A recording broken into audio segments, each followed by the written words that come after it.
কলেজটা ভুলে গেছে। এত বড় স্পর্ধা আমার রাসেল ভাইপারদের হত্যা করে ওরে আমি শুলে চড়াবো। এটা তো শুলে আটবো না, এটা তো ছোটখাটো জীব জন্তু না, আস্তা মানুষ। সামান্য মানুষ দেহে ভয় পাইলি? ওই যা ওরে কামড় দিয়ে 150 গ্রাম বিষ ডাইলা দিয়ে আয়, বাপের জন্মে যাতে সুজা হয়ে না হারাইতে পারে।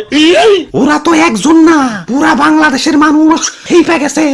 আমরা তো মোস্ট ওয়ান্টেড ক্রিমিনাল। গলিতে গলিতে আমাকে পোস্টার লাগানো, ধরতে পারলেই 1.5 লাখ টাকা পুরস্কার। হাই হাই, ও কি এতক্ষণে? হুজুর এইমাত্র খবর পাইলাম মন্ত্রী সাহেব বিয়ার আসরে বসুদ্ধা খুন হয়েছে, আর সেনাপতি R15 সহ আটক হয়েছে। তাও রামগো উপরে তো খেপছে কে? দেশে তো আরো সাপ আছে, অগরতে তো মারে না। সামান্য 150 জনের একটা গ্রুপ নিয়ে বাংলাদেশে আইছি, বংশ বিস্তারই করা পারতাছি না, এর মধ্যে সব শেষ দিয়ে দিতেছে। না এভাবে চলতে থাকলে তো বংশ নির্বংশ হয়ে যাবো। হুজুর ফেসবুকে ভাইরাল হওয়ার পর থেকে আমাকে মৃত্যুর হারারও বাইরে গেছে। বাংলাদেশের 1.5 বছরের বাচ্চাও এখন আমাকে চিনে, মানুষের সামনে পড়লেই খেল খতম।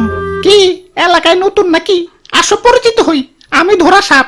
মানুষ আমার তেমন কিছু কয় না, খুব নিশ্চিন্তে জীবন কাটাইতাছি। যাই, খিদা লাগছে, একটা ব্যাং ধরি গে। কিরে ও কি কয়ে গেল?